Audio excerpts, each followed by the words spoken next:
Hello everyone and welcome to another episode of the BG Show. I am here to talk about Apple TV's new show, Hijack, which I just finished. I watched it in just under 2 days. I pretty much binged it.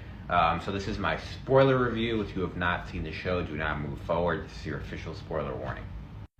So one of the things about me is I really love TV shows and movies that take place on an airplane. I'm going to do a whole separate video on kind of my favorite airplane movies. But I really like this show. It was incredibly unrealistic. If you're going to nitpick it, you're not going to enjoy it. But this show is right up my alley. It's entertaining. I'm not really a huge binge guy. I don't really, watch shows in a day or 2 days. But this is the prototypical binge show. It's serious enough where you take it seriously, but it's not too serious enough where you're going to be really annoyed at anything. It's just kind of keep you occupied, keep you entertained as you watch it. So I think Apple TV is the kind of brand that's looking for kind of not a soul, but kind of looking for something that it's known for. I think this is kind of on the right track. Now, as I talk about the show, as I said, the show is incredibly unrealistic. As I move into spoilers, Idris Elba is flying on this plane. The first episode is arguably the most unrealistic part of the entire show. The security, the way he's moving to the airport, he's got no luggage. Essentially, he's traveling to England. He's coming from Dubai on an airline called Kingdom, and he's essentially going to visit his estranged wife to try to win her back. On the first episode, we see different, kind of people going through the airport. There's this one shady guy. People bring stuff on the plane. So kind of the best part about an airplane movie or an airplane setting in general is that nothing seems forced. All of the people, anyone can be on a plane, any religion, any race, they can look like anything. So I think you kind of don't know who the bad guys are, which is very important when you're setting up this type of show.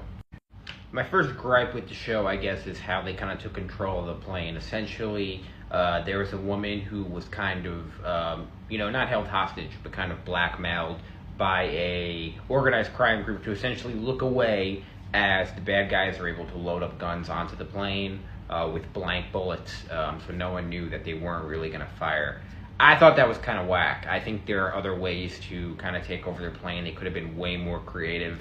It's ironic that the writer's strike is going on right now because I felt like this was incredibly not unrealistic. Well, yeah, unrealistic, but also just not creative writing at all. Essentially, to just bring guns on a plane, they could have had some sort of concoction or really anything else. So I thought that was really uncreative. I thought I had a problem with that. One of the other kind of funny parts of the show is that essentially every single male on this aircraft, other than Idris Elba, is either a complete idiot or a complete pussy. No one is willing to fight back. No one is willing to do anything. No one is willing to challenge anyone. In a post 9/11 world, I'm a big believer. I'd like to believe that if someone was to try and hijack a plane, people would just, maybe not everyone, but enough people would stand up and just kind of put an end to it. So it was surprising to see there are some scenes where there's kind of fights break out and no one really does anything, and you're like, you can kind of neutralize this right there. So that was one of my problems. Probably my biggest problem in the entire show, and again, we talk about unrealistic, it doesn't ruin the show for me, but it's how they gained access into the cockpit. The cockpit is never going to be opened for any situation ever. It doesn't matter if they murder every single person on the plane. It's never going to be opened. The way they handle it in this show, essentially the pilot and one of the stewardesses, the flight attendant, was having an affair, so they, kind of threatened to kill the flight attendant so that the pilot had to open up the door. I think the show needed to be way more creative in how the hijackers, A, got weapons on the plane, and then B, took over the cockpit. I thought both of them were incredibly weak. They weren't creative enough. In 2023, I'm expecting a much more creative plan.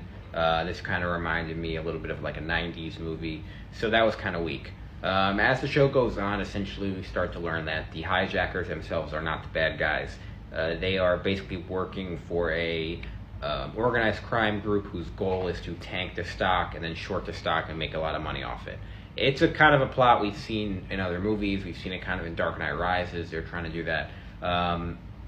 So I thought that was okay. It kind of makes the movie a little bit more complicated, the show a little bit more complicated. There's a lot of scenes that take place outside the show. Outside the plane. So kind of like half. I would say like 2/3 of the show is on the plane, but then there's a big chunk of the show out, off the plane and kind of in London with a lot of politics and people kind of arguing what to do.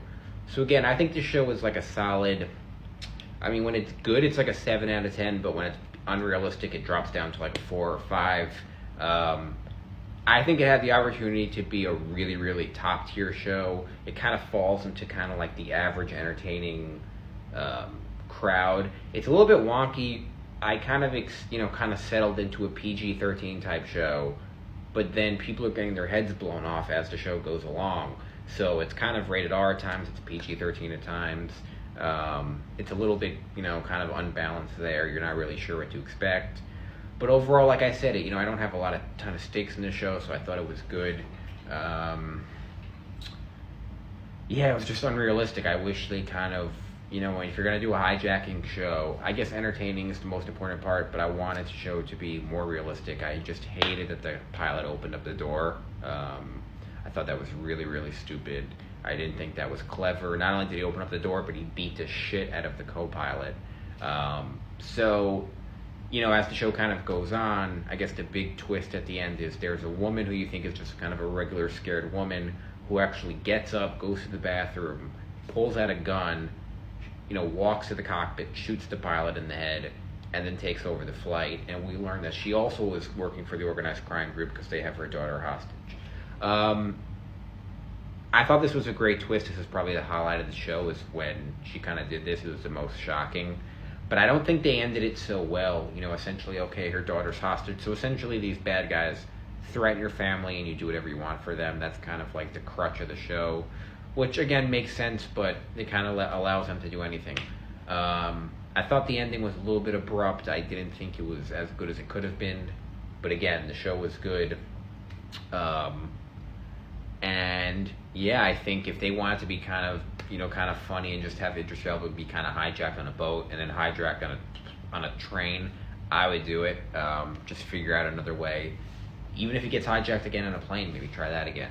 So that's my review. It's a little bit longer. This is my first, I have 10 minutes now to do a review, so it's good to go a little bit longer. Let me know what you guys think of the longer format, if you think it goes on too long, or if you like it with a little bit more detail. I enjoyed the show. I would watch it. It was very, I want to say maybe it was very enjoyable at times. It was never boring, though. Some parts were stupid, but not boring. There's a lot of good twists and turns. I think this is the kind of show that TV needs right now. Not too serious. It's not going to be like Game of Thrones where you kind of get pissed off, you're too invested. You just kind of sit back, enjoy the show.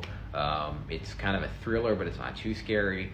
And as you know from my James Bond video, obviously I think Idris Elba should be James Bond, so I'm a big fan. So that's my review of Hijack. I think it is a solid show. I give it about a 7 out of 10. As I said, what hurts is the realism. I don't want to nitpick too much. It's a hijack show, but I think you could have made it a realistic hijacking. It's obviously something that even before 9/11 happened. I don't know how many times exactly, but it's happened a lot in a lot of different countries.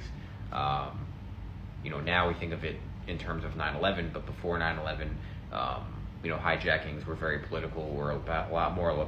They were about money. They weren't kind of suicide missions.